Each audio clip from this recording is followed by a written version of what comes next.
इसमें हम देखने वाले हैं 6वीं शताब्दी ईसा पूर्व में जो कई तरह के सेक्ट राइज हुए थे उनके बारे में। ठीक है, तो ऐसा माना जाता है लगभग 6वीं शताब्दी ईसा पूर्व के आसपास 63 से ज़्यादा सेक्ट्स इमर्ज हुए थे भारत के अंदर, लेकिन उनमें से कुछ ही पॉपुलर हो पाए। ठीक है, ये कुछ ही में तो केवल 2 ही पॉपुलर हुए, जिनमें से पहला आप जानते हैं बुद्धिज्म, ठीक है, और दूसरे का नाम है जैनिज्म। इसके अलावा एक सेक्ट के बारे में और हम जानते हैं जो इतना पॉपुलर तो नहीं लेकिन अच्छा खासा चर्चा में भी रहता था ये, तो वो है आपका आजीविका सेक्ट। आजीविका सेक्ट, ठीक है, तो ये इस टाइम का क्या कहते हैं, मैंने टाइम फ्रेम इस तरीके से बांट के रखा हुआ है। यहाँ पे 63 जो सेक्ट इमर्ज हुए तो हम उन सब के बारे में नहीं पढ़ने वाले, हम इन 3 के बारे में देखने वाले हैं। ठीक है, तो इसमें हम सबसे पहले बुद्धिज्म को देखेंगे, ठीक, बुद्धिज्म को, उसके बाद जैनिज्म को देखेंगे और उसके बाद में अदर जो सेक्ट्स थे, हाँ, जिनके बारे में कोई इंपॉर्टेंट फैक्ट है, ठीक है, वो हम इस श्रृंखला की, मतलब श्रृंखला क्या, मतलब ये जैनिज्म और इसके साथ मिला करके देख लेंगे, क्योंकि बुद्धिज्म अपने में काफ़ी पॉपुलर था तो इससे रिलेटेड फैक्ट्स और इंपॉर्टेंट स्टोरीज काफ़ी बड़ी है, तो इसलिए मैंने सोचा इस पर एक क्लास डेडिकेट की जाए और बाकी दूसरी क्लास हम जैनिज्म और अदर सेक्ट्स पे डेडिकेट करेंगे। ठीक, तो इस क्लास में हमारा पहला मकसद है किसको, जैनिज्म को समझना, बुद्धिज्म को समझना। ठीक है, ध्यान रखिए कि जो कुछ भी मैं यहाँ पे बताने वाला हूँ वो परीक्षा के दृष्टिकोण से काफ़ी महत्वपूर्ण है। दूसरी बात, ऐसा नहीं है कि यहाँ से बन ही जाएगा, लेकिन इतना ज़रूर है कि अगर कोई प्रश्न आता है तो आप इस डेटा की मदद से उसको एलिमिनेट करने में पॉसिबल हो पाएंगे और आप अपना सही उत्तर तक पहुँच सकते हैं। ठीक है, वो हम देखेंगे, क्योंकि हमारे पास जब भी पेपर को टैकल करना होगा तो वो कोई एक स्पेसिफिक नॉलेज पे नहीं आता, वो होलिस्टिक वे में पूछा जाता है। तो इसलिए मैं अभी आपको ये भी नहीं कह सकता कि इस क्लास को पढ़ने के बाद में आपके सारे क्वेश्चन बन जाएंगे, नहीं, हमें एंशिएंट हिस्ट्री का पार्ट पूरा पढ़ना पड़ेगा, तब हम सारे लिंकेजेस को आपस में जोड़ पाएंगे तब, क्योंकि एक क्वेश्चन के अंदर अपने हमें कई सारे मल्टीपल क्वेश्चन सबमर्ज होते हैं, तो इस वजह से हमें होलिस्टिक नॉलेज की आवश्यकता पढ़नी ही पढ़नी है। ठीक है, ठीक है, तो आप इसकी बिल्कुल टेंशन मत कीजिए, क्योंकि मैं आपको ये तरीके से याद करा दूंगा कि आपके सबकॉन्शियस माइंड का पार्ट बन जाएगी। ठीक है, ये सारी चीज कई बार रिपीट होगी, ये तो पहली बार है। ठीक है, जब हम रिवीजन करेंगे तो उसमें कई बार इनका जिक्र आएगा, सो डोंट वरी। ठीक, ठीक है, तो स्टार्ट करते हैं बुद्धिज्म के बारे में, तो बौद्ध धर्म। ठीक है, तो पहली बात तो ये कि इस समय ये उत्पत्ति क्यों हुई, मतलब 6वीं शताब्दी ईसा पूर्व में ऐसा क्या हुआ जो इतने सारे सेक्ट समय मर्ज होने को देखने मिलते हैं। तो इसका पहला कारण है कि उस समय वैदिक रिलीजन जो था, ठीक है, जो जिसको हम ब्राह्मण धर्म या सनातन धर्म भी कह देते हैं, वो अपने आप में चरम स्थिति में पहुंच गया था और उसके अंदर कई ऐसी सारी व्यवस्थाएं उत्पन्न हो गई थी जिसके कारण कुछ विशेष वर्ग को तो फायदा हो रहा था, जबकि कुछ विशेष वर्ग को नुकसान की स्थिति में थे। जैसे कि ब्राह्मण वर्ग अपने आप में एक बहुत ही फायदे की स्थिति में था, वहीं वैश्य और शूद्रों को काफी नुकसान झेलना पड़ता था। तो एक ये प्रतिक्रिया हुई जिसने ब्राह्मणों के प्रभुत्व को चुनौती दी। ठीक है, इसमें क्षत्रियों को भी कहीं ना कहीं अब मतलब निम्न महसूस करना पड़ता था अपना, इसका एक वजह ये है, निम्न महसूस करना पड़ता था क्योंकि जब आप कुछ करते नहीं है, ठीक है, और आपको बिना वजह ही बाय डिफॉल्ट कि आप जन्म से इस वर्ग से आते हैं सम्मान मिलने लगे, तो जाहिर सी बात है अपने आप मन में क्या कहते हैं, ईर्ष्या तो उत्पन्न होगी ही होगी अन्य के प्रति। ठीक है, तो वही स्वाभाविक है और क्षत्रियों में हमें देखने को भी मिलती है। ठीक है, पशुपालन प्रणाली की मांग, जैसा कि हमने देखा था वैदिक उत्तर वैदिक काल में लोहे की खोज हो चुकी थी। लोहे की खोज होने के बाद में 6ठी महाजनपद काल के दौरान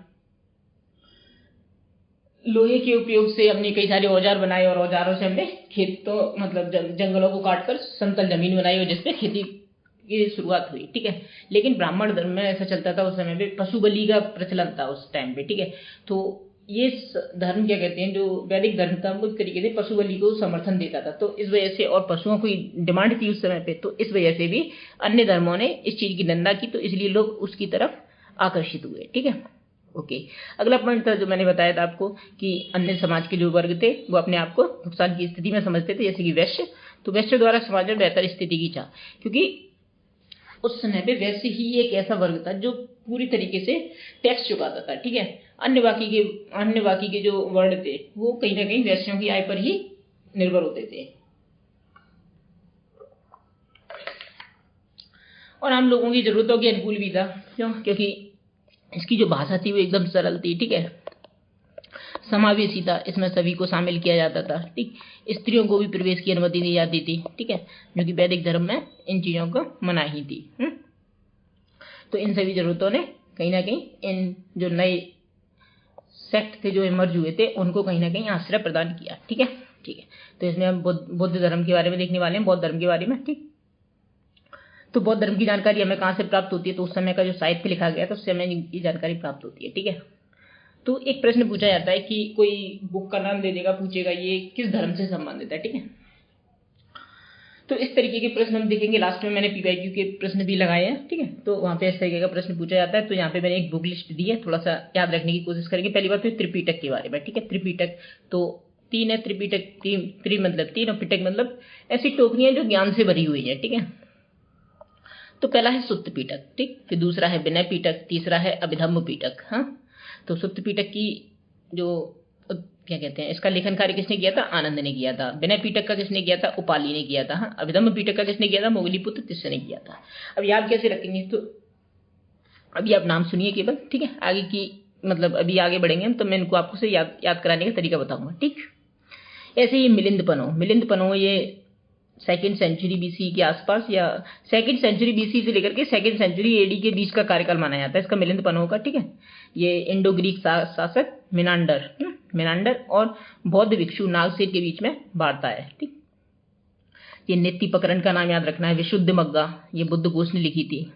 निदान कथा, दीपवंश, महावंश और महावस्तु। ठीक है, तो दीपवंश और महावंश किस भाषा में? पाली भाषा में। तो याद रखना बुद्ध धर्म की जितनी भी अगर कैनोनिकल टेक्स्ट हैं, ठीक है, जो को रिलेट करती हैं बुद्धिज्म से, तो वो सारी की सारी पाली में है। ठीक है, लेकिन कुछ अपवाद भी हैं। हाँ, जैसे कि महावस्तु ये संस्कृत और प्राकृत दोनों में मिलता है। इसी तरीके से एक अशोकावदान है। ठीक है, अशोकावदान ये हमें किसमें मिलती है? तो ये हमें प्योर संस्कृत में मिलता है। ठीक है, तो हमें अपवाद थोड़ा सा याद रखना पड़ेगा। तो ये यहाँ पे मिलिंद पनो पाली में, नीति प्रकरण, विशुद्ध मग्गा, निदान कथा, दीपवंश, महावंश, महावस्तु प्राकृत और संस्कृत में दोनों में मिलता है। अब मैं आपको एक हिंट देता हूँ, ध्यान देना। कहीं भी अवदान साहित्य मिले, ठीक है, यानी किसी टेक्स्ट के पीछे अवदान लिखा हो, तो ये बौद्ध धर्म से रिलेटेड माना जाएगा। ठीक है, ठीक है, ठीक है। ये अब निकाय साहित्य और निकाय शब्द भी मिले तो ये भी बौद्ध धर्म से ही माना जाएगा। ठीक है, जैसे कि जो हमने देखा ना सुत्त पिटक, तो सुत्त पिटक अपने आप में 5 सब निकाय में सब डिवाइडेड है। ठीक है, जैसे दीर्घ निकाय है, मध्यमा निकाय है, सुमुत्त निकाय है, खुद्दक निकाय, अंगुत्तर निकाय। ठीक, अंगुत्तर निकाय वही है जो अगर आपको याद आ रहा हो तो इसमें 16 महाजनपदों की हमें जानकारी मिलती है। ठीक है, ठीक है, तो ये तो जानकारी के स्रोत है जो बौद्ध साहित्य है। हाँ, विनय पिटक, सुत्त पिटक, अभिधम्म पिटक, दीपवंश, महावंश, ये हमने देख लिया। ठीक है, बुद्ध के जीवन के बारे में देखते हैं। तो बुद्ध को शाक्य मुनि भी कहा जाता है और तथागत भी कहा जाता है। ठीक है, तो क्यों कहा जाता है शाक्य मुनि? क्योंकि इनके पिता जो थे वो शाक्य क्लैन, शाक्य जनतंत्र था उसके राजा थे, इस वजह से ना शाक्य मुनि भी कहते हैं। ठीक, इनका जन्म 563 बीसी के आसपास हुआ था।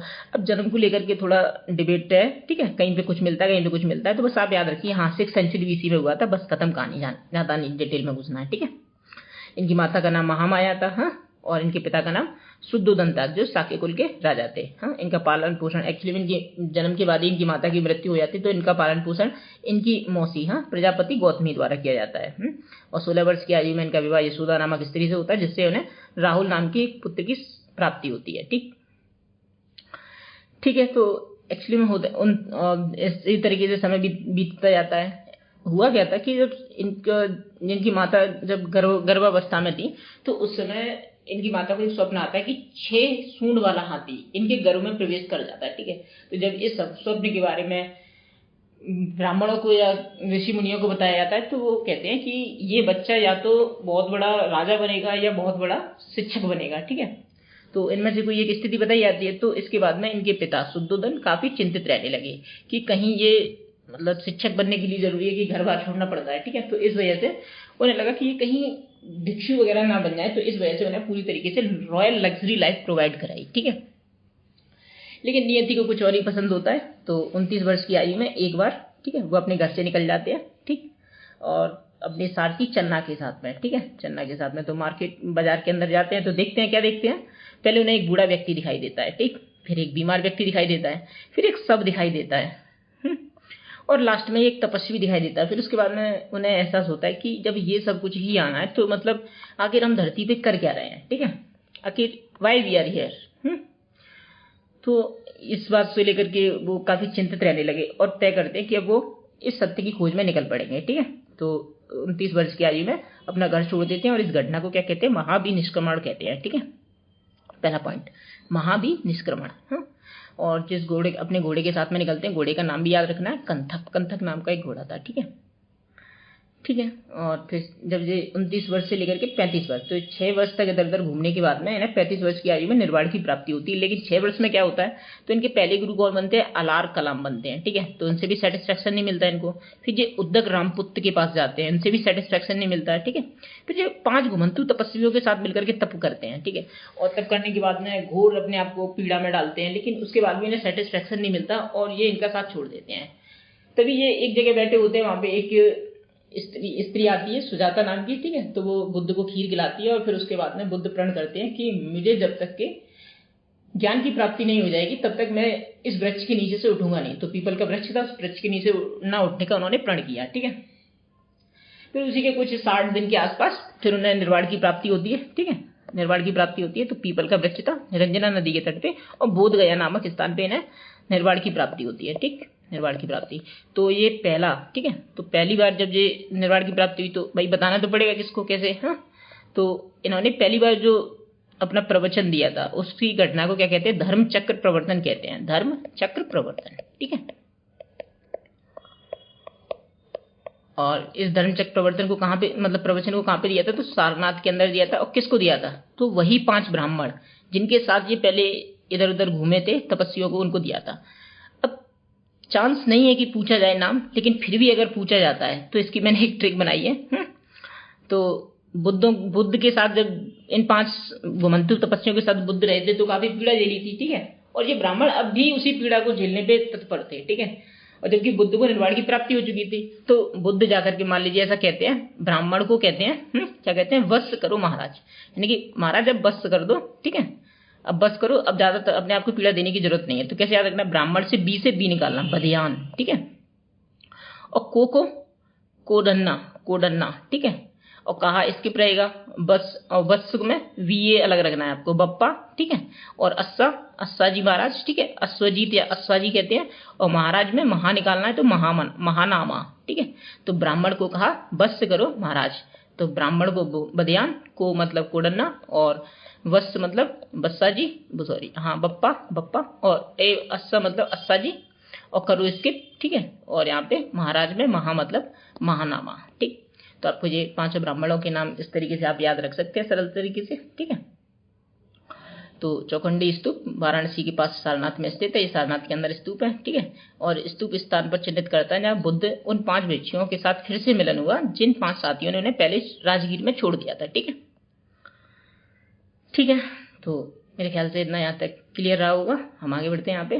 ठीक, तो ये बोधि वृक्ष आज के समय पे भी है, तो माना जाता है कि इसको कई बार कटवा भी दिया गया था, लेकिन फिर से ये उगाता है वहाँ पे। ठीक है, तो ये बोधि वृक्ष सारनाथ के अंदर है। तो प्रथम उपदेश देते हैं सारनाथ के अंदर, इसी को धर्म चक्र प्रवर्तन कहते हैं। और और फिर इसके बाद में इनके लाइफ साइकिल को भी देखते हैं आगे। तो उसके बाद में कुशीनारा में 80 वर्ष की आयु में इनकी मृत्यु हो जाती है और इस घटना को महापरिनिर्वाण कहते हैं। तो आपको यहाँ पे 3 शब्द मिले, पहला महाभिनिष्क्रमण, घर से निकलना, धर्म चक्र प्रवर्तन। ठीक है, तो प्रथम उपदेश, और जब इनकी मृत्यु होती है तो उस घटना को क्या कहते हैं, महापरिनिर्वाण। ठीक है, महापरिनिर्वाण। ठीक है, तो बुद्ध के जीवन की कुछ घटनाओं को कुछ कुछ सिंबल से दर्शाया जाता है, जैसे कि जन्म को तो कमल और बैल से दर्शाते हैं। ठीक है, जन्म को घोड़ा ग्रह त्याग का प्रतीक है, तो घोड़े से बैठ के निकले थे। घोड़े का नाम क्या था, कंथक नाम था। ठीक है, कंथक, तो घोड़े से बैठ के निकले थे। और जिस वृक्ष के नीचे इन्हें ज्ञान की प्राप्ति हुई थी, तो इसलिए बोधि वृक्ष को क्या कहते हैं, महाबोधि, यानी कि उनके ज्ञान का प्रतीक है। और धर्म चक्र प्रवर्तन, प्रथम प्रवचन, और पैरों के निशान छप करके निकल गए, तो उन्हें निर्वाण का प्रतीक कह रहे हैं। ठीक है, तो ये सिंबल्स आपको याद रखने हैं यहाँ पे। ओके, अब ये कुछ टर्म्स हैं रिलेटेड बुद्धिज्म से, तो आपको थोड़ा सा याद रखनी पड़ेगी। मैं यहाँ पे जूम करता हूँ, इसको जरा देखिए। पहला एक की टर्म है चैत्य। तो चैत्य क्या होता है, तो चैत्य और विहार 2 टर्म है। ठीक है, तो चैत्य ऐसा स्थल है जहाँ पे बुद्धिस्ट लोग पूजा करते थे। ठीक है, प्रार्थना कक्ष। विहार, तो विहार मठ या वास स्थल है जहाँ पे बौद्ध भिक्षु रहते थे। ठीक, प्रव्रज्या क्या होती है? तो प्रव्रज्या मतलब घर से बेघर होना। जैसे कि मान लो अगर आप बुद्धिज्म में जाना चाहते हैं, ठीक है, तो आपने तय किया कि मैं भिक्षु बनूंगा, तो जब आप घर छोड़ेंगे तो उस स्थिति को प्रव्रज्या कह रहे हैं, ठीक है। और जो व्यक्ति घर छोड़ता है उसको परिव्रजक कह रहे हैं, ठीक है। तो बेघर हुआ व्यक्ति परिव्रजक।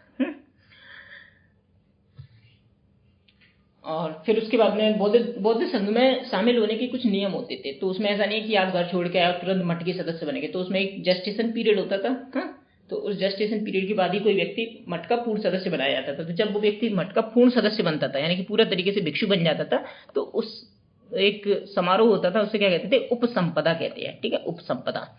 उपोषता क्या है? तो पूर्णिमा और अमावस्या पर होने वाला एक समारोह होता था, ठीक है।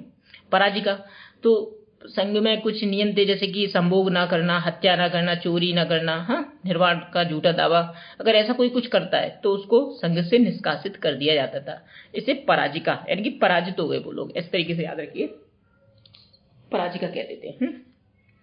पवरना, तो वर्षा ऋतु के बाद पापों को स्वीकारना। एक्चुअली में होता ऐसा था कि साल में 12 महीने होते हैं, ठीक है। तो 8 महीने ये लोग इधर उधर विचरण करते थे, हाँ, और उसके बाद 4 महीने कहीं पे रुकते थे, हाँ, जैसे बिहार के अंदर रुकते थे। तो इस दौरान कुछ ना कुछ उनसे गलतियां हो जाती थी। मान लो कि किसी की कोई कीड़ा मर गया, या किसी से, मतलब बहुत सारी चीजें होती हैं, बहुत सारी पॉसिबिलिटीज होती हैं जहाँ पे आपस में लड़ाई झगड़ा हो गया, कुछ मनमुटाव हो गया, ईर्ष्या द्वेष पे उत्पन्न हो गया, हाँ, तो इस तरीके की चीजें। अगर ऐसा कुछ, फिर इसलिए वर्षा ऋतु के बाद अपने पापों को स्वीकारते थे कि हे प्रभु, हमसे इस तरीके की गलती होगी, तो उस स्त्री को कहते हैं पवरना कह रहे हैं, पवरना। उपासक, तो साधारण पुरुष जो बौद्ध धर्म का अनुसरण करता है, ध्यान देना, जो भिक्षु बन जाता है तो उसे तो भिक्खु कहते हैं, भिक्खु या भिक्षु कहते हैं, ठीक है। और जो साधारण पुरुष होता है, जो अपना गृहस्थ जीवन जीने के साथ साथ भी बुद्धिज्म को फॉलो कर रहा है, उसको हम उपासक कहते हैं। और साधारण स्त्री, उसको उपासिका कहते हैं। और बोधिसत्व किसे कहते हैं? तो बोधिसत्व तो ऐसा व्यक्ति जो निर्वाण प्राप्त करने ही वाला है, या जिसने निर्वाण प्राप्त कर लिया है, लेकिन फिर भी अभी भी दूसरों की मदद में लगा पड़ा है, ठीक है, तो उसी को बोधिसत्व कहते हैं। उसने अपना निर्वाण रोककर दूसरों की मदद करने का फैसला किया है, ठीक है। भिक्षु संघ, तो स्त्री और पुरुष अलग अलग रहते थे, तो इसलिए भिक्षुओं के लिए भिक्षु संघ होता था और भिक्षुनी के लिए भिक्षुनी संघ होता था। थेरगाता, तो वरिष्ठ ज्येष्ठ भिक्षु, हाँ, तो जो लंबे समय से भिक्षु बने हुए हैं, तो जिन्होंने निर्वाण प्राप्त कर लिया है, उन्हें थेरा गाथा कहते थे।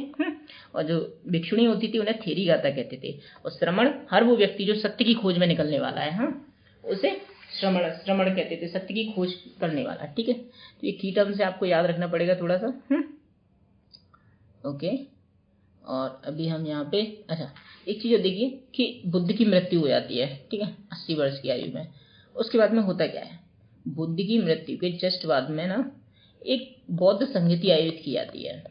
लेकिन उससे पहले एक चीज और होती है, वो होती है कि बुद्ध के अवशेषों को बांटना।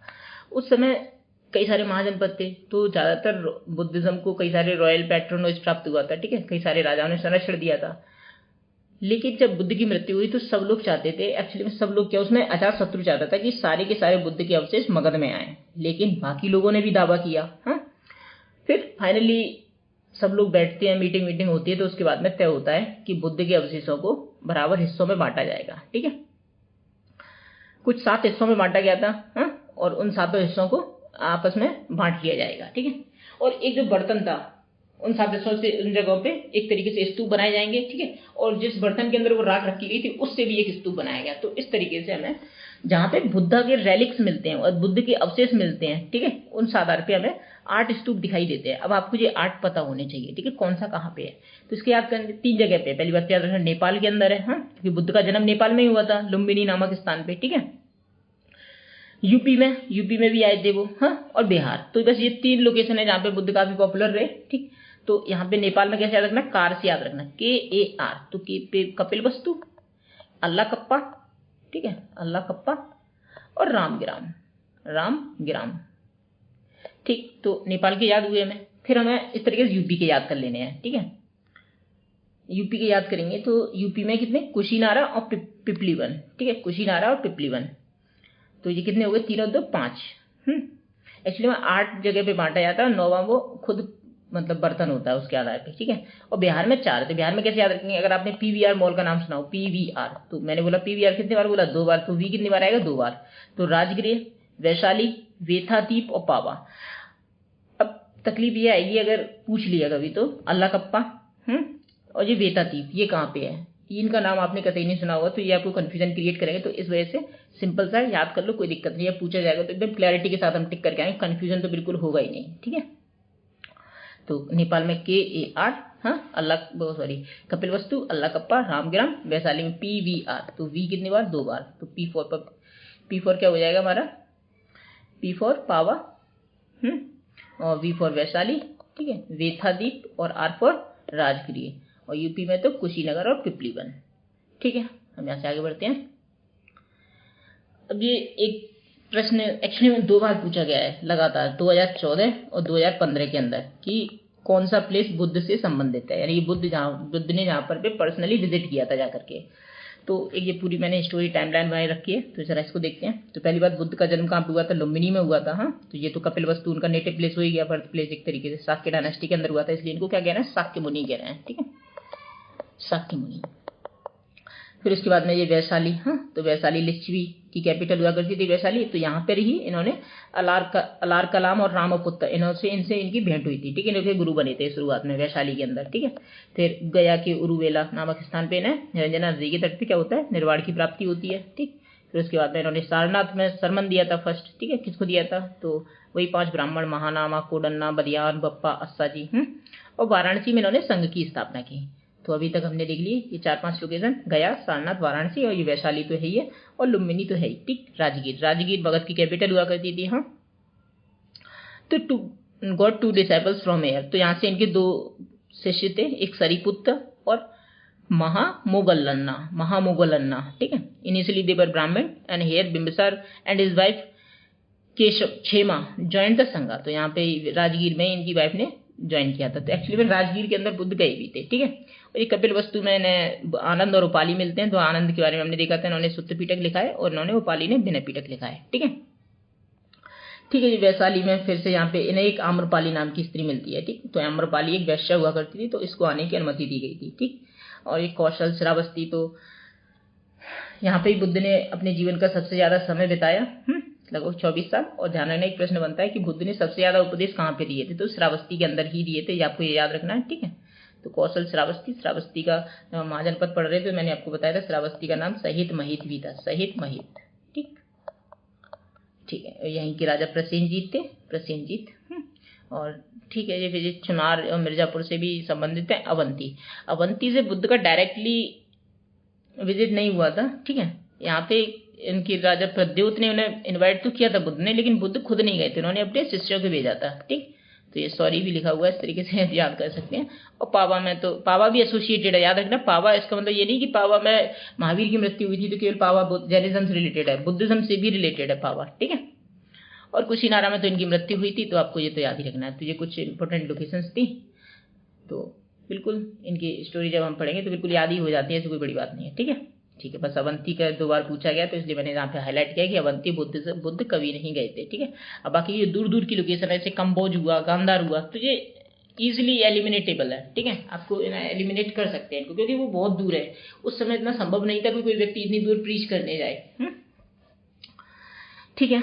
तो ये सब कुछ अभी हमने केवल स्टोरी देखी बुद्ध की कि किस तरीके से उन्होंने क्या चला, हाँ, और कैसे आगे आगे बढ़े। और अब यहाँ से हम थोड़ा देखते हैं बुद्ध के फिलॉसफी के बारे में। तो बुद्ध ने जो पहला उपदेश दिया था उसमें क्या बताया था, तो पहली बात उन्होंने बताई थी अरिय सच्चानी। ये टर्म अभी तो आपको पता लग रहा होगा, ठीक है, लेकिन जब ये आएगा ना तो दिमाग कंफ्यूजन हो जाता है कि ये शब्द कहाँ से आ गया, हमने तो पढ़ा ही नहीं है। आर्य सच्चानी ही आर्य सत्य है, ठीक है। क्या कहते हैं 4 आर्य सत्य हैं। तो आर्य सच्चानी तो क्या है 4 आर्य सत्य, तो उन्होंने कहा था दुनिया में दुख ही दुख है, ठीक है। दुखों का कारण है, कारण क्या है, दुखों का कारण है इच्छा, डिजायर। इनका अंत संभव है, और इनका अंत संभव कैसे है, तो इच्छाओं को त्याग दो। और कैसे त्यागे भाई, कैसे तरीके से हम इच्छाओं को त्याग सकते हैं, उन्होंने कहा था 8 फोल्ड पाथ, यानी कि अष्टांगिक मार्ग का अनुसरण कीजिए तो आप इच्छाओं से मुक्त हो सकते हैं, ठीक। तो और इसी को हम अष्टांगिक मार्ग को या मिडिल पाथ या मध्यम मार्ग भी कहते हैं, ठीक है, ठीक है। तो 4 नोबल ट्रुथ बोलते हैं इनको, आर्य सच्चानी। तो देखते हैं जरा ये आर्य सच्चानी क्या आते हैं जरा जल्दी से। तो 4 आर्य सच्चाने थे। तो पहला था सम्यक दृष्टि, राइट व्यू। तो ये क्या था? तो राइट व्यू मतलब नो द ट्रुथ, तो सही समझ रखना, सही क्या है गलत क्या है इसके बारे में जानकारी रखना, यह समझना कि लालच और क्रोध से दुख बढ़ता है, मतलब कुल मिलाकर के सही क्या है उसके बारे में जानकारी रखना। फिर राइट इंटेंशन, राइट इंटेंशन मतलब सही संकल्प, सही सोच और सही इरादा रखना कि मैं ऐसा करूंगा, कोई गलत काम नहीं करूंगा, दूसरों का भला चाहना, बुरा ना सोचना, इस तरीके की चीजें। राइट स्पीच, तो स्पीच से तो आपको पता ही लग रहा है, स्पीच मतलब बोलना, मतलब कुछ भी गलत ना बोलना, सही बोलना, ठीक है। राइट एक्शन मतलब अच्छे कर्म करना, अच्छे कर्म करना, जैसे कि ईमानदारी से काम करना, दूसरों को नुकसान ना पहुंचाना, हत्या ना करना, चोरी ना करना, गलत आचरण से बचना, इस तरीके की चीजें। आजीविका मतलब पैसे कमाने की बात, तो गलत तरीके से पैसे ना कमाना, जैसे कि आज के समय पे हमारे बहुत सारे सरकारी कर्मचारी इस तरीके की गतिविधियों में संलिप्त हैं कि उनको लगता है कि बस यही जीवन का मोह माया है और बस यहीं से पैसा आना है और कोई तरीका नहीं है कि आप कुछ भी काम कराने जाइए, सैलरी तो उन्हें बाय डिफॉल्ट मिलती है, उसके अलावा आप काम कराने को उन्हें पैसे दीजिए। तो ये टोटली बुद्धिज्म के अगेंस्ट है, ठीक है। ये राइट एफर्ट आता है। राइट एफर्ट मतलब हमें प्रयास करने चाहिए, विद वेल इंटेंशन तरीके से हमें प्रयास करने चाहिए, ठीक है। तो राइट एफर्ट लगाने हमें, ओके, जैसे कि क्रोध को कम करने के प्रयास करना है, धैर्य को बढ़ाने की कोशिश करना है, बुरी आदतों को छोड़ना, अच्छी आदतें अपनाना, तो हमें प्रयास करना चाहिए। और राइट कंसंट्रेशन, सही जगह पे मानसिकता लगाना, सही जगह पे मानसिकता मतलब स्टैटिक रहना किसी बात पे, ठीक है। कोई बात सही है तो सही है, ध्यान साधना करना ताकि मन शांत और स्थिर रहे। सॉरी, एक सेकेंड, जरा पानी पी लूं।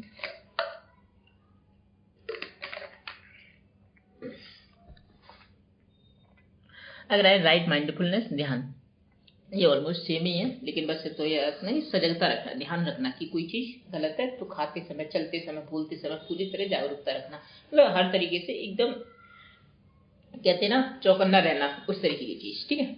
तो यही मिडिल पाथ है, मध्यम मार्ग है। इसी का अनुसरण करके कोई भी व्यक्ति अपनी इच्छाओं से मुक्त हो सकता है, और इच्छाओं से मुक्ति ही दुखों से मुक्ति का रास्ता है, ठीक है। यही आर्य सत्य का अंतिम आर्य सत्य है, ठीक। दुनिया में दुखी दुख है, और दुखों का कारण इच्छा है। इच्छाओं को त्याग कर ही दुखों से मुक्ति पाई जा सकती है, और इस इच्छा को त्यागने के लिए हमें अष्टांगिक मार्ग का अनुसरण करना चाहिए। यही है आर्य सच्चानी, ठीक है, आर्य सच्चानी, ठीक है। एक फोल्ड पाथ हमने देख लिया। अब बौद्ध संगतियों के बारे में देखते हैं। बौद्ध संगतियों के बारे में देखते हैं तो अच्छा, 4 बौद्ध संगतियां हुई थी, ठीक है, 4 मीटिंग्स हुई थी। तो उन 4 मीटिंग्स में क्या क्या याद रखना है? पहली बात तो कब हुई थी, किस राजा ने कराई थी, उसका अध्यक्ष कौन था, और उसका प्लेस कौन सा था, और कोई आउटकम्स है कि नहीं उसका, ठीक है। ये सारी चीजें हमें देख ली है।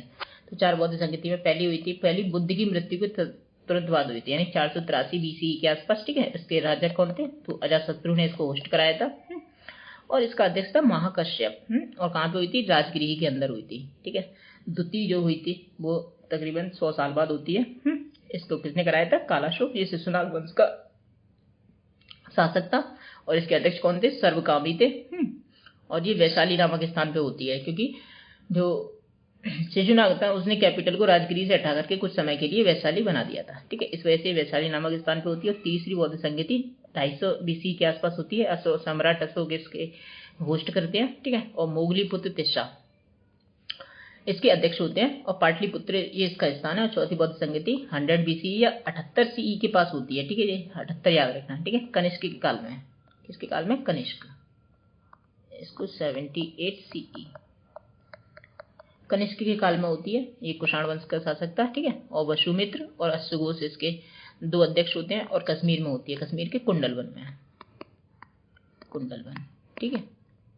ठीक है, अब आउटकमिंग्स क्या थी? तो याद रखना, पहली बौद्ध संगति के अंदर हमें 2 पीटकों की उत्पत्ति देखने को मिलती है। पहली होती है सुत्त पीटक, दूसरी होती है विनय पीटक। अब याद कैसे रखेंगे? तो देखिए, सुत्त पीटक में बुद्ध की टीचिंग्स दी गई हैं, बुद्ध ने क्या कहा था उसके बारे में। विनय पीटक में बुद्ध जो बौद्ध संघ है, ठीक है, उस संघ के लिए नियम आचरण तरीके, नियम के लिए नियम विनियम दिए गए हैं, ठीक है।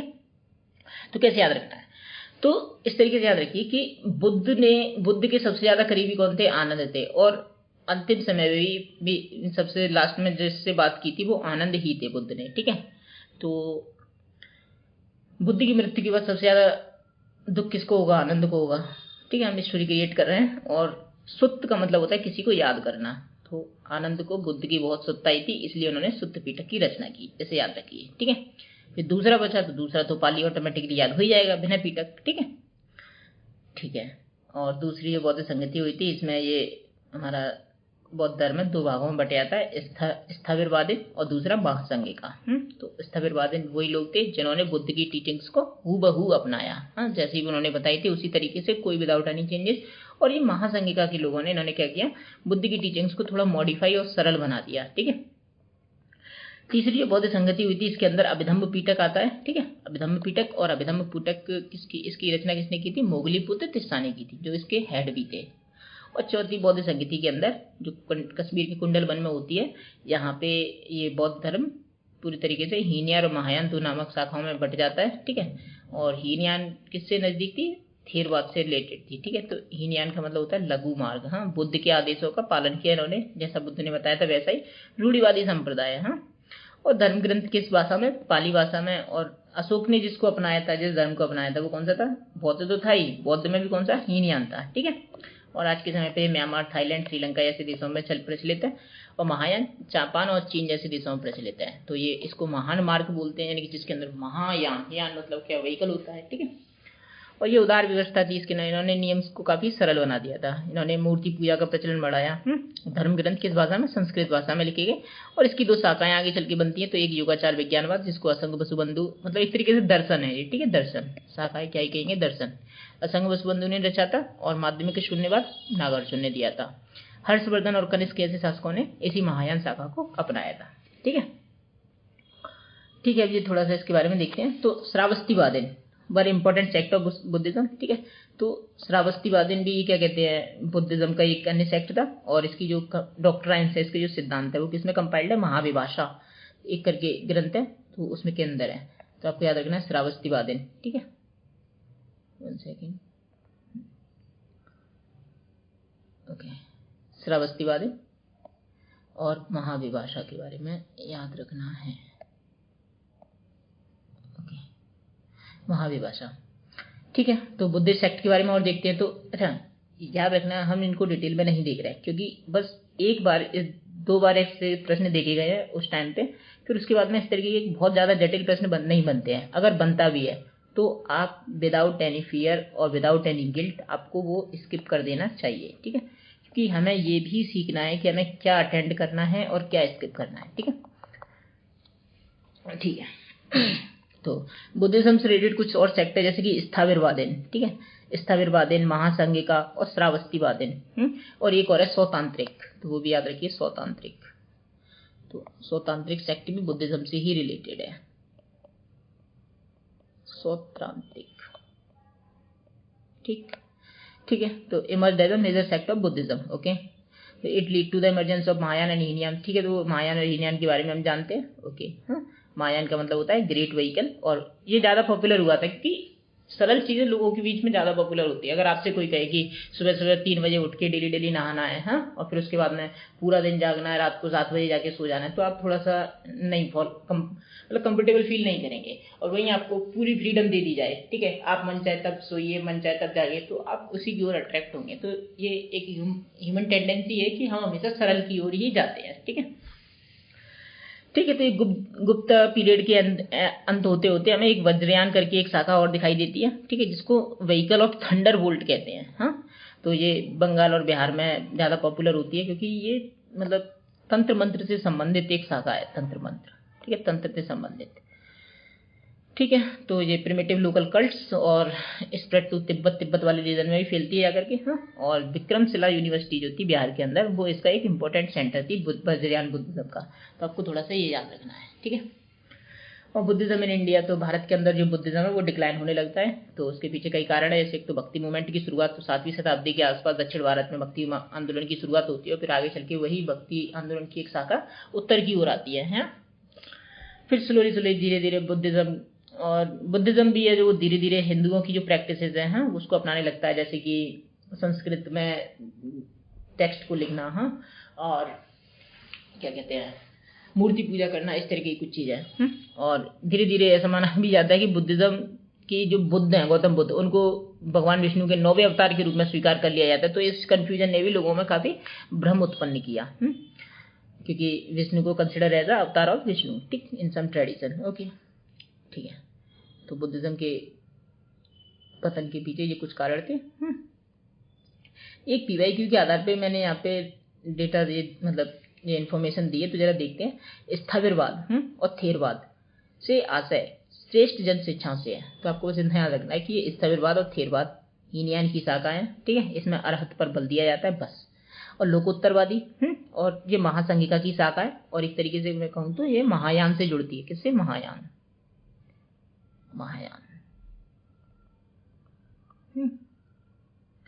और इसमें बोधिसत्व का कंसेप्ट चलता है महायान के अंदर। तो बोधिसत्व हमने देखा था, ऐसा व्यक्ति जो दूसरों के मोक्ष के लिए अपने निर्वाण को होल्ड पर रख देता है, उसको बोधिसत्व कहते हैं। और इस क्या कहते हैं, थेरवाद के अंदर जो होता है वो अरहत का सिद्धांत चलता है, ठीक है। तो ये एक प्रश्न आया है 2020 में, जरा देखते हैं। तो स्थविरवाद महायान बौद्ध धर्म की शाखा है। तो अभी हमने देखा स्थविरवाद महायान बौद्ध धर्म की शाखा ना होकर के किस धर्म की है? तो ये हीन यान से संबंधित है। तो ये पहला गलत हो जाता है। लोकोत्तरवादी संप्रदाय बौद्ध धर्म के महासंघिका संप्रदाय की एक शाखा है, तो बिल्कुल सही है। और महासंघ के द्वारा बुद्ध के देवतारोपण ने महायान बौद्ध धर्म को प्रोत्साहित किया, ठीक है। यानी कि बुद्धिज्म के अंदर इसमें भगवान बुद्ध को देवता के रूप में ट्रीट किया जाता है। तो बिल्कुल ये वाली बात भी सही है। तुम्हारा उत्तर क्या हो जाएगा? पहला गलत है, तो ये गया और ये गया, और दूसरा तीसरा तुम्हारा उत्तर केवल बी सही हो जाएगा, ठीक है। ये देखते हैं। तो बुद्धिज्म के अंदर त्रिरत्न का कंसेप्ट चलता है। त्रिरत्न, ये त्रिरत्न होता क्या है? तो त्रिरत्न मतलब यहाँ पे 3 चीजें चलती हैं, बुद्धा, संघा और धम्मा। तो इनका मतलब क्या होता है? तो इनका मतलब होता है कि बुद्धा मतलब गौतम बुद्ध के फॉलो करना, ठीक है। और धम्मा मतलब उनके धम्म को फॉलो करना, और संघा मतलब उनके संघ को फॉलो करना। तो बुद्धम संगम गच्छामि इसे करके आपने सुना होगा, ठीक है। तो बौद्ध धर्म में बुद्ध, धम्म और संघ को त्रिरत्न कहा जाता है। इन तीनों को मिलाकर बुद्धम शरणम गच्छामि, धम्मम शरणम गच्छामि और संगम शरणम गच्छामि, यानी कि मैं बुद्ध, धम्म और संघ में शरण लेता हूँ, ठीक है। इसका ये मतलब है, बस और कुछ नहीं। तो ये त्रिरत्न याद रखना है, ठीक है। ऐसा ही त्रिरत्न हम जब जैन धर्म के बारे में पढ़ेंगे तो वहां पे ही पढ़ेंगे, लेकिन वहां पे त्रिरत्न का कंसेप्ट अलग हो जाता है, ठीक है। ठीक, तो अब एक चीज और देख लेते हैं। बौद्ध भिक्षु और भिक्षुनियों के लिए कुछ नियम थे। पहली बात तो हिंसा नहीं करनी है, ठीक है। दूसरों की संपत्ति का लोभ नहीं करना है, ओके। भोग विलास में लिप्त नहीं होना है, ठीक है। झूठ नहीं बोलना है, मादक पदार्थों का सेवन नहीं करना है। अब ये तो चलो बाय डिफॉल्ट अंडरस्टैंडेबल है कि हाँ चलो अच्छी बात है, ओके, मान लिया। लेकिन ये कुछ चीजें हैं, जैसे कि दोपहर के बाद भोजन ना करना, ये भी उनके लिए अप्लाई होता था। और मनोरंजन से दूरी, जैसे इत्र, साज श्रृंगार के साधनों से भी दूरी बना करके रखनी है। इत्र, संगीत, नृत्य, आभूषण आदि से दूरी, ठीक। और उनके आरामदायक बिस्तरों से दूरी तथा सोना चांदी मुद्रा पर से भी दूरी बना करके रखना है, ठीक है। ठीक है, बुद्ध की शिक्षाओं का अंतिम लक्ष्य बस क्या होता था? निर्वाण की प्राप्ति, निर्वाण। तो निर्वाण जीते जी भी संभव है, याद रखना है इस बात को। तो जो व्यक्ति जीते जी निर्वाण को प्राप्त करता होता है उसको कहते हैं सोपादि शेषा निब्बान, सोपादि शेषा निब्बान। और मृत्यु के बाद जिसको प्राप्त होता था उसको कह देते हैं अनुपादि शेषा निब्बान। निब्बान का मतलब नि प्लस वान, नकारात्मक तृष्णा, यानी कि जो इच्छाओं से उदासीनता ही निब्बान या निर्वाण की स्थिति है, ठीक है। ठीक है, अब बुद्धिज्म से रिलेटेड कुछ 1-2 फैक्ट है, तो जरा देखते हैं। पहली बात तो ये बुद्धिज्म पुनर्जन्म में मानते थे, यस। नश्वरता को स्वीकार करते थे, यानी कि सब कुछ कैसा है? ट्रांजिएंट है, यानी कि क्षणिक वर्ग के लिए आया हुआ है, फिर वो नष्ट हो जाएगा। यानी कि मानव शरीर कैसा? नश्वर है। मानव शरीर के पूरी सब कुछ नश्वर है, ठीक है। लेकिन उन्होंने आत्मा के विचार को खंडन किया था। अब ये आत्मा के विचार का जब खंडन करते हैं और फिर पुनर्जन्म के सिद्धांत को अपनाते हैं तो ये थोड़ा सा विरोधाभासी लगता है। लेकिन मैं आपको यहाँ पे क्लियर कर दूं कि बुद्धिज्म के अनुसार पुनर्जन्म के लिए आत्मा जिम्मेदार नहीं है। बुद्धिज्म के अनुसार बुद्ध मानते थे कि हमारा शरीर 5 तत्वों से मिलकर बना होता है, ठीक है। जब हमारी मृत्यु होती है तो वो 5 तत्व पुनः आकाश में जाके मिलते हैं, ठीक। और आकाश से फिर से वो क्या कहते हैं, किसी नए शरीर में प्रवेश करते हैं। इस तरीके से हमारा पुनर्जन्म होता है। तो यहाँ पे आत्मा का विचार ना लेकर के उन्होंने 5 तत्वों के आधार पर उन्होंने पुनर्जन्म को सिद्ध किया है, ठीक। ईश्वर के बारे में उन्होंने ना तो हाँ कहा है ना तो ना कहा है। ईश्वर के बारे में वो मौन है। अहिंसा पर बल दिया है, लेकिन अनिवार्य शाकाहार का समर्थन नहीं करते, ठीक है। तो वो कहते हैं कि बस अहिंसा तुम्हारी वजह से नहीं होनी चाहिए, जिस तरीके से कि जैनिज्म में हम देखते हैं बिल्कुल तरीके से आप हिंसा नहीं कर सकते हो, हाँ, लेकिन इस तरीके का यहाँ पे हिंसा का कंसेप्ट नहीं चलता है। यहाँ पे थोड़ी बहुत मतलब मॉडरेशन हमें देखने को मिलता है। जैसे कि अगर कोई मतलब बौद्ध भिक्षु मांस खा सकते हैं, इस तरीके की चीजें यहाँ पे एक्सेप्टेड है, ठीक है। जैसे बौद्ध भिक्षु के लिए मांस खाना वर्जित नहीं है, हाँ। हिंसा पर बल देते हैं लेकिन उतना नहीं जितना जैन धर्म में दिया जाता है। संसार निरंतर परिवर्तनशील है, तो ये क्षणवाद का कंसेप्ट है इनका, हाँ। कर्म सिद्धांत में विश्वास रखते हैं कि मनुष्य जैसे कर्म करता है वैसा ही उसको अगले जीवन में फल मिलता है। वर्ण कर्म पर आधारित होना चाहिए, इसको मानते हैं, ठीक है। जन्म पर आधारित का उन्होंने भी खंडन किया था। और अंगुत्तर निकाय में तो क्या लिखा है, जब कोई व्यक्ति संघ से जुड़ता है वह वेवनियंती, हाँ, वेवनियंती यानी वर्ण के बगैर, यानी कि जिसका कोई वर्ण नहीं है, बन जाता है। इसकी लोकप्रियता के कारण तो भाई शासकों द्वारा समर्थन दिया गया था। जैसे अजातशत्रु, अशोक ब्राह्मणवाद का खंडन किया था, अधिक समावेशी था, हाँ, निम्न वर्ग के लोगों का समर्थन प्राप्त हुआ। और जो भी बातें कहते थे वो एकदम तर्क संगत होती थी, ब्राह्मणों की तरीके से नहीं कि बस ऐसा वो करते आ रहे थे इसलिए हम भी कर रहे हैं, मतलब कोई लॉजिक ही नहीं है इसके पीछे। तो मतलब उनसे पूछो तो उन्हें नहीं पता होता था, लेकिन बुद्धिज्म में बुद्ध के अनुसार जो कुछ भी था वो सब तर्क संगत था। और शिक्षा सरल तथा जनभाषा में थी, इसलिए और भी लोग अपने आप को इससे कनेक्ट कर पाए थे। पतन के कारण अभी भी हमने देखे थे, तो 12वीं सदी के बाद में इसका तो पतन पूरी तरीके से भारत की भूमि से गायब ही हो जाता है। लेकिन ये 1956 में डॉक्टर अम्बेडकर द्वारा जब इसको मतलब मास लेवल पे इसको अपनाया जाता है, तब इसके बाद में थोड़ा सा रिवाइवल देखने को मिलता है, ठीक है। तो दिक्कत क्या थी, पहली बात तो इन्होंने ब्राह्मणों के तरीके अपना लिए थे वैदिक धर्म वाले, हाँ। मूर्ति पूजा शुरू हो चुकी थी, सन्यासियों का नैतिक पतन हो गया था, हाँ। मठों के अंदर मतलब व्यभिचार जैसी स्थितियां देखने को मिल रही थी हमें। और पुष्यमित्र, शुंग, शशांक जैसे शासकों द्वारा बौद्धों पे अत्याचार भी किए गए थे। इसमें आप मिहिर कुल को भी शामिल करना, मूल शासक मिहिर कुल और तोरमांड, इन्होंने भी अत्याचार किए थे, ठीक है। तो बौद्ध लेखकों में अश्वघोष भी याद रखना, इन्होंने बुद्ध चरित करके एक पुस्तक लिखी है। नागार्जुन का माध्यमिक शून्यवाद हमने देख ही लिया। असंग वसुबंधु का योगाचार विज्ञानवाद भी देखा। अच्छा, वसुबंधु ने एक पुस्तक और लिखी थी, अभिधर्म कीर्ति, तो इसको भी थोड़ा सा याद रखना आप, अभिधर्म कीर्ति। विद्वघोष की विशुद्ध मग्गा हमने देखी, दिन्नगा 5वीं शताब्दी से रिलेटेड थे और धर्म कीर्ति 7वीं शताब्दी से रिलेटेड थे, ठीक है। ये यहाँ पे तो ये भी देख लिया हमने, बुद्धा बिलीव्ड इन कर्मा, हाँ, और डॉक्ट्राइन ऑफ रीबर्थ मानते थे। उनका मानना था कि किसी व्यक्ति के पिछले कर्म ही उसके अगले जन्म की स्थितियों को निर्धारित करते हैं, और यदि कोई व्यक्ति इन कर्म से मुक्त होना चाहता है तो उसे निर्वाण प्राप्त करना होगा। और ये कैसे प्राप्त किया जा सकता है, मिडिल पाथ को यानी मध्यम मार्ग को फॉलो करके प्राप्त किया जा सकता है। बुद्ध ने भगवान के बारे में कुछ नहीं कहा है, neither accepted nor denied of the existence of God, ठीक। बुद्धा एडवोकेट इक्वालिटी, तो बुद्धिज्म में समता मतलब समानता पर बल दिया गया, स्त्री पुरुष सबको अलाउड था। और इन्होंने नॉन वायलेंस को प्रीच किया है और सभी को मतलब सभी के प्रति प्यार दर्शाने को कहा है। अच्छा, छोटी सी बात और याद रखिए यहाँ पे कि बेशक बुद्धिज्म एक इक्वलिटी पे आधारित धर्म था, लेकिन फिर भी हमें यहाँ पे सेक्सिज्म के इंस्टांसेस मिल जाते हैं। कैसे, जैसे कि बुद्धिज्म में मानना था कि एक स्त्री कभी भी निर्वाण प्राप्त नहीं कर सकती है, ठीक है, अकेले। उसको किसी न किसी मेल भिक्षु की शरण में रहना ही पड़ेगा, तभी वो निर्वाण की प्राप्ति कर सकती है, ठीक है। तो ये तरीके से सेक्सिज्म ही हुआ, एक तरीके से लिंग के आधार पर भेदभाव। अच्छा, ये वाली चीज जो मैं आपको बता रहा हूँ शायद ये आपने कभी सुनी होगी, Manimekalai is one of the 2 greatest Tamil epic, ये तो पता ही है, ठीक है। तो एक सिलप्पादिकारम और ये मणिमेखलाई। तो सिलप्पादिकारम का संबंध जैन लिटरेचर से है, ठीक है, यानी कि ये जैन ग्रंथ एक तरीके से। और मणिमेखलाई में हमें बुद्धिस्ट इन्फ्लुएंस देखने को मिलता है, ठीक है। ऑप्शन में आता है मणिमेखलाई का संबंध बौद्ध धर्म से है, तो बिल्कुल यस है, ठीक है।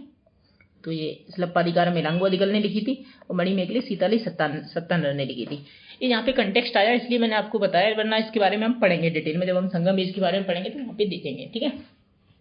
ऐसी एक टेक्स्ट और है कुंडल केसी, ठीक है। तो ये भी एक बुद्धिस्ट एपिक है, कुंडल केसी, ठीक है। ये दिन्नगा के बारे में देखा, धम्मपाल के बारे में देखा, इन्होंने नालंदा यूनिवर्सिटी से इन्होंने मतलब ऐड किया था। ये कहाँ से थे, कांचीपुरम से थे ये लोग, ठीक है। और एक बात और याद रखना कि नागपट्टनम तमिलनाडु के अंदर चीन के एक शासक ने यहाँ पे पल्लव शासक नरसिंह वर्मन द्वितीय से आग्रह किया था कि एक बुद्धिस्ट टेम्पल यानी मंदिर बनवाया जाए, तो बिल्कुल, तो यहाँ पे हमें एक नागपट्टनम में एक बुद्धिस्ट मंदिर देखने को मिलता है।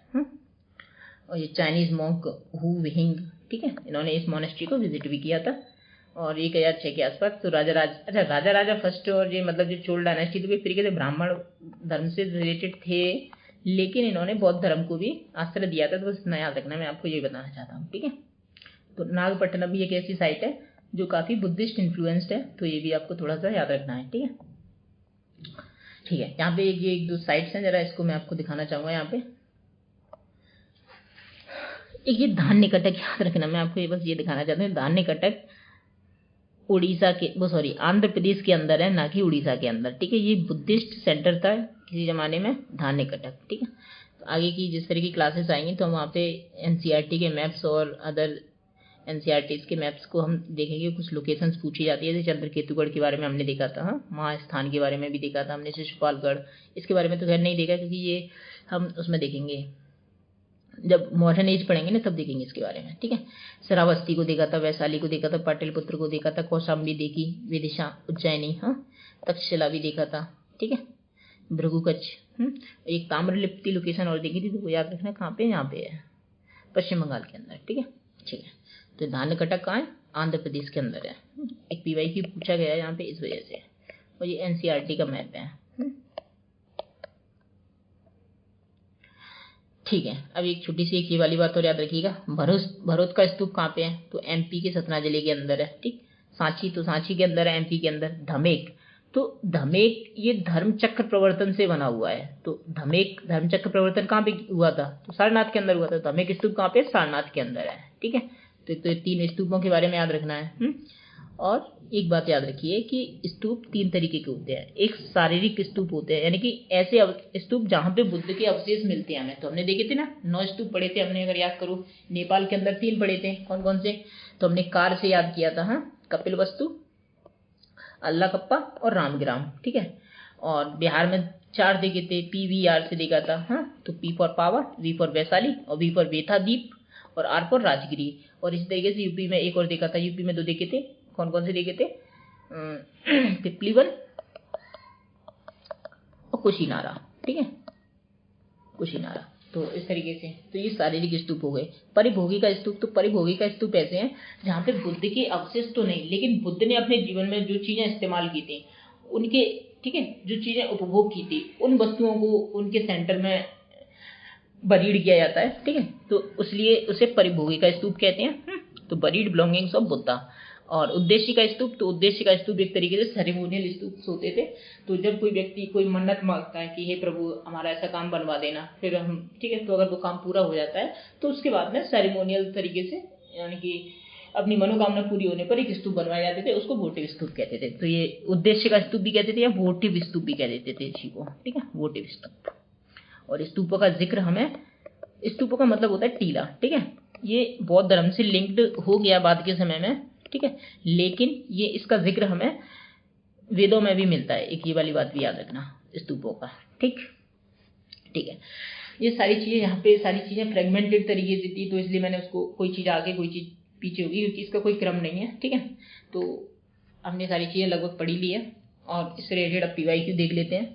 और उम्मीद है कि अगर आगे कोई प्रश्न बनता है तो हम यहाँ से टैकल करने की स्थिति में होंगे। और अभी आप कम से कम 1-2 बार देखिए इस क्लास को, और रिवीजन क्लास के लिए हम आने वाले समय में इस तरीके की क्लासेस लेके आएंगे जहाँ पे कोई चीज़ मतलब मल्टीपल टाइम्स लिखी होगी, जिससे कि जैसे कि होता है ना कि हम किसी व्यक्ति का, अपने मम्मी पापा का चेहरा क्यों नहीं भूलते, क्योंकि वो डेली हमारी आंखों के सामने आते रहते हैं। तो इसी तरीके की, इसी स्ट्रेटजी को फॉलो करते हुए मैं भी कई सारी चीज़ों को मल्टीपल टाइम्स लिखूंगा। जैसे जैसे हम आगे बढ़ेंगे वो चीज़ हमें दोबारा दिखेगी, तो हम इस तरीके से उसको याद रख पाएंगे, ठीक है।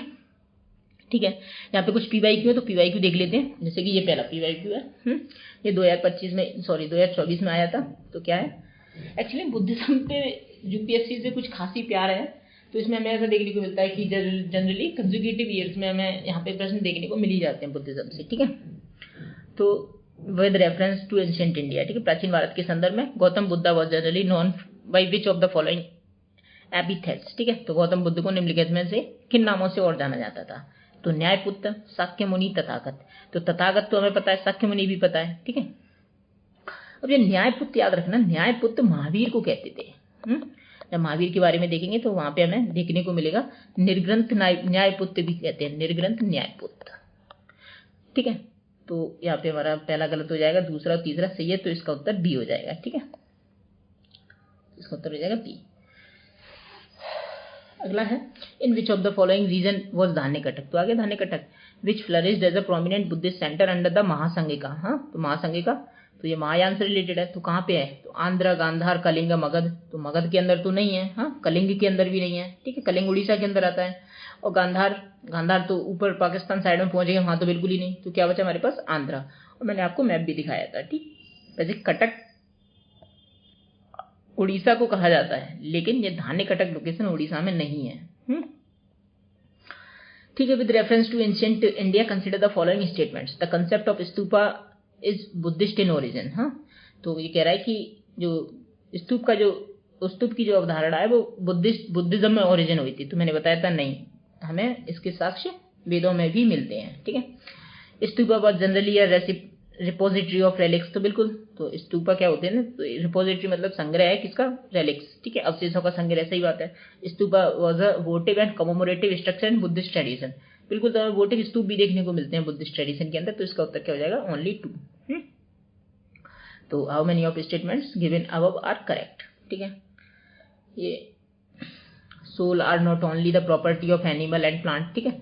तो आत्मा केवल जानवरों और पौधों में ही नहीं, बल्कि किसके अंदर, पत्थरों, बहते हुए पानी और many other natural objects not looked on as living. तो ऐसे ऑब्जेक्ट जो कभी जीवित नहीं दिखते, उनके अंदर भी है। तो ऐसा कौन सा धर्म मानता है, तो ध्यान रखना ये जैनिज्म की बात है। हाँ, जैनिज्म के बारे में हम देखेंगे तब देखेंगे। तो जैनिज्म मानता है कि जीव यानी कि जो हर चीज प्राणवान है, ठीक है, एवरीथिंग इज लिविंग थिंग, ठीक है। ये with the reference of Indian history consider the following text. तो मैंने बताया ना, टेक्स्ट से पूछता है कि ये किस धर्म से रिलेटेड है। तो पूछा इनमें से कौन सा जैन टेक्स्ट है।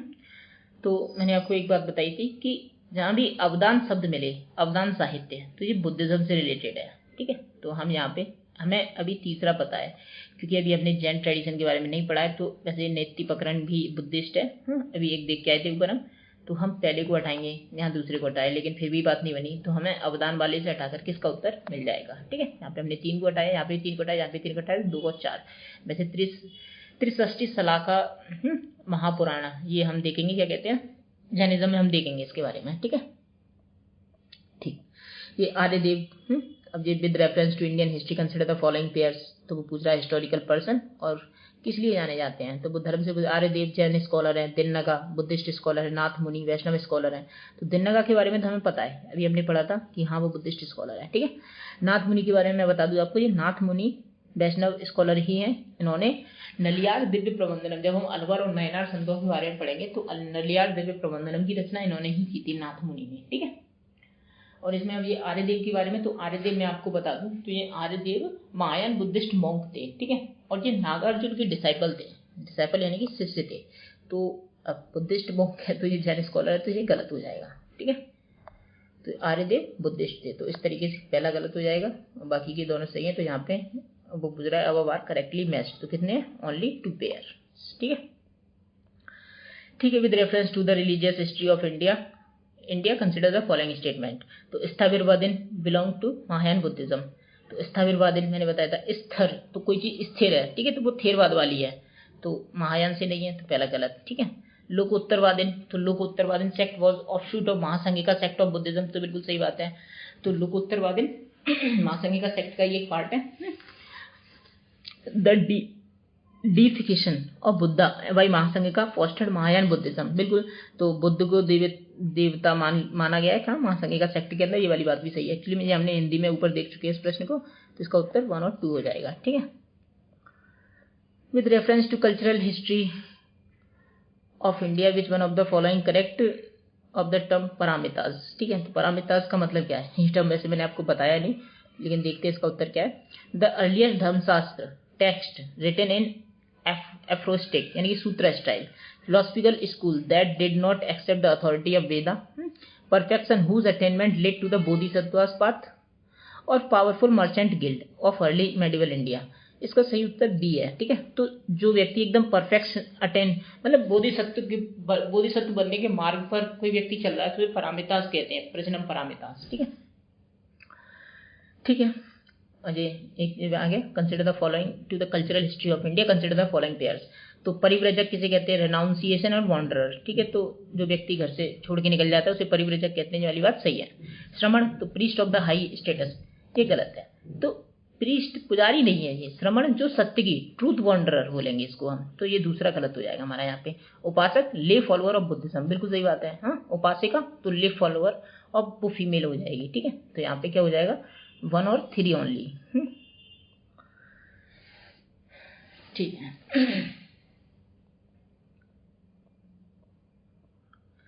Consider the following. हाँ, तो deification of Buddha, treading of path of Bodhisattva, image worship और रिचुअल। तो वो पूछ रहा है which of the above is or are the following features of Mahayana Buddhism, यानी कि इनमें से कौन कौन से फीचर महायान बुद्धिज्म से जुड़े हैं। तो बिल्कुल हमने देखा था, महायान बुद्धिज्म में भगवान बुद्ध को देवता माना गया है, यस। बोधिसत्व के मार्ग पे चलते हैं, यस। अरहत का कंसेप्ट कहां से था? थेरवाद में। ठीक है, और इमेज वर्शिप करते हैं, तो बिल्कुल करते हैं। तो ये तीनों ही बातें सही हो जाएंगी। ठीक है, अगला है with reference to the Indian history among the following is a future Buddha. तो फ्यूचर बुद्धा मैत्रेयनाथ को कहा गया है। ठीक है, ये याद रखना है मैत्रेय को। एक्चुअली मैं यहाँ पे मैं आपको बताऊंगा, जब हम कल्चरल हिस्ट्री में केव्स पढ़ेंगे ना अजंता एलोरा की, तो वहाँ पे इनका जिक्र आएगा। ठीक है, तो वहाँ पे देखेंगे इसको। अगला है ये with reference to the religious history of India consider the following statements. तो Sautrantika and Sammitiyas were the sect of Jainism. तो बिल्कुल नहीं, ये जैनिज्म के नहीं, बुद्धिज्म के सेक्ट हैं, ये भी मैंने आपको बताया था। ठीक है, और Sarvastivadin held that constituents of phenomena were not wholly momentary but exist forever in latent form.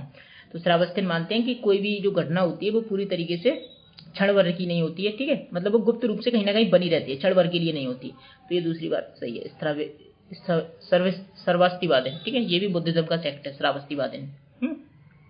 Painting of Bodhisattva Padmapani is one of the most famous and oft illustrated painting. तो ये कहाँ पे? अजंता के अंदर है ये। ठीक है, with reference to the religious history of India consider the following statements. The concept of bodhisattva is central to Hinayana sect of Buddhism. तो बोधिसत्व का कंसेप्ट हीनयान से नहीं, महायान से रिलेटेड है। ठीक है, Mahayana. Bodhisattva is compassionate one on his way to enlightenment. तो बिल्कुल बोधिसत्व एकदम कंपैसिनेट व्यक्ति होता है, जो अपने मतलब निर्वाण की ओर अग्रसर होता है। Bodhisattva delays achieving his own salvation to help all sentient being on their path to it. ठीक है, तो कोई बोधिसत्व अपने साल्वेशन को रोक देते हैं, तो अन्य लोगों की मदद करने के लिए। तो बिल्कुल ये वाली बात भी सही है। तो इसका उत्तर क्या हो जाएगा? Only 2 and 3। अगला क्वेश्चन है which of the following kingdom were associated with the life of Buddha. तो बुद्धा के बारे में देखते हैं। तो अवंती, तो मैंने आपको बताया था कि अवंती बुद्ध कभी नहीं गए, उन्होंने अपने शिष्यों को भेजा था। गांधार, तो गांधार तो बहुत ऊपर है, नहीं गए कभी भी। कौशल, यस, कौशल से थे। और कौशल की राजधानी श्रावस्ती में ही बुद्ध ने अपने सबसे ज्यादा समय बिताया था, लगभग 24 साल, और मगध में तो थे ही। ठीक है, तो यहाँ पे ओनली 3 and 4 उत्तर हो जाएगा। ठीक है, अगला देखते हैं। Which one of the following pair does not form part of the sixth system of Indian philosophy। तो इनमें से षड दर्शन का पार्ट कौन से नहीं है? तो मैं आपको यहाँ पे सीधा इसका उत्तर बताता हूँ। तो लोकायत और कापालिक ये षड दर्शन का हिस्सा नहीं है। बाकी मीमांसा, वेदांता, न्याय, वैशेषिक, सांख्य, योग, ये 6 की 6 ये षड दर्शन का भाग मानी जाती है। ठीक है, Buddhist rock cut cave called चैत्य वाइल अदर कॉल्ड विहार। तो वो पूछ रहा है विहार और चैत्य में इनमें अंतर क्या है? तो vihara is a place of worship while chaitya is the dwelling place of monk. यानी कि विहार ऐसा है जहाँ पे पूजा करते हैं और चैत्य में मॉन्क रहते हैं। ठीक है, chaitya is the place of worship और vihara is the dwelling place of monk. तो बिल्कुल बी सही हो जाएगा। तो चैत्य एक ऐसा प्लेस है जहाँ पे पूजा करते हैं, जबकि विहार के अंदर जो साधु या भिक्षु हैं वो लोग रहते हैं। ठीक है, विच one of the following describes the best concept of निर्वाण इन बुद्धिज्म। तो याद करो निर्वाण, तो बुद्धिज्म का मेन कंटेक्स्ट क्या है? तो रिनाउंस द डिजायर। ठीक है, तो इच्छाओं को त्यागना या निर्वाण की प्राप्ति ही बुद्धिज्म का पार्ट है। ठीक, तो जो कुछ अभी बुद्ध जो कुछ भी हमें समझा रहे हैं, जो कुछ भी शिक्षा दे रहे हैं, उसका मेन कंसर्न यही है कि हमें किसी भी तरीके से अपनी डिजायर्स को रिनाउंस करना है पूरी तरीके से। ठीक, तो देखते हैं इसका उत्तर क्या बनेगा। The extension of flame of desire, तो बिल्कुल, तो जो इच्छाओं की जो ज्वाला है जो हमारे अंदर जल रही है कि हमें ये भी चाहिए वो भी चाहिए, ठीक है, तो इसी का विलोपन ही निर्वाण की स्थिति है। ठीक है, ठीक है, ये लास्ट है, I think this is last one, yes of course. ये मैंने आपको बताया नहीं है एक्चुअली में हुआ क्या था। जब बुद्ध तपस्या कर रहे थे, ठीक है, एक तरीके से मैं तपस्या ही बोलूंगा उसे, ठीक, तपस्या कर रहे थे, तो उस टाइम पे बुद्ध को भ्रमित करने के लिए या बुद्ध की तपस्या को भंग करने के लिए एक बुरी शक्ति धरती पे आती है, ठीक है, उसका नाम होता है मारा। तो मारा बुद्ध को डिस्ट्रैक्ट करने की कोशिश करती है, ठीक है, लेकिन फिर बुद्ध क्या करते हैं, तो बुद्ध अपना हाथ एक धरती पे छुपाते हैं, ठीक है, उसी को बोलते हैं भूमि स्पर्श मुद्रा। तो ये किस लिए था, बुद्ध अपनी पवित्रता को साक्षी गवाह बनाते हैं पृथ्वी को कि मेरे पवित्रता के बारे में पृथ्वी पूरी साक्षी है, ठीक है, तो भूमि स्पर्श मुद्रा यही है।